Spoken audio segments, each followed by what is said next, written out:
he's part of the thing that, that wrote the blueprint for all of this. Mm-hmm. Yeah. And without those four guys, you're probably doing something different, honestly. Totally. I'm fixing cars. Right. Really, that's what I'm doing. I'm fixing cars.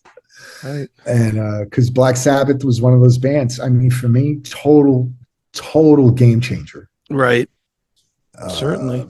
It's like, I remember getting turned on to it, friends in school, when I was kind of late to Black Sabbath. Okay. Because, the people that were exposing me to music were my father. And growing up, I lived in a mother-daughter house. Okay. My family lived downstairs. My grandparents lived upstairs. And my uncle lived, he was a teenager. He lived upstairs. Sure. And he played guitar. Okay.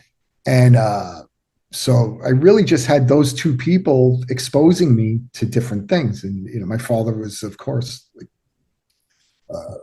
Beatles and Stones. Sure. That was like the foundation. I'm surprised that my name isn't Keith. Right. Or that my brother, I'm named John. I'm surprised my brother's name isn't Paul, which I think my father may have wanted to do that, and my mother stopped him. And so my dad was now what's classic rock.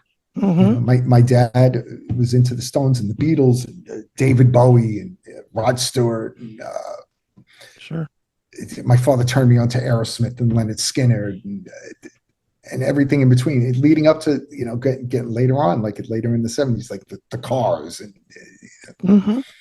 and my uncle was a guitar player. He was more into Jimi Hendrix, and my uncle introduced me to Frank Zappa and Jeff Beck and things like that.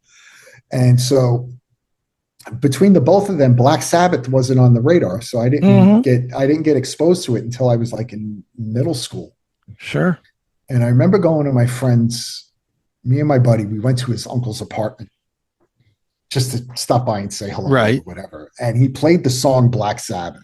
And I remember just listening to the song and just like the rain and the bell and stuff like that. And then the band came in, and I think I was like 12, 13. I was like, holy shit. And then I remember hanging out with other friends of mine. We grew up, we had the Paranoid record, and we'd listen to that all summer. And then from there, hanging out with other kids in school, then I got introduced to more Black Sabbath. And I remember I got introduced to the band when Dio was in the band. Sure. And I remember I had, it was the early 80s. I had my boom box, and I put the antenna up, and in Brooklyn, I could get the radio stations out in Long Island. Okay.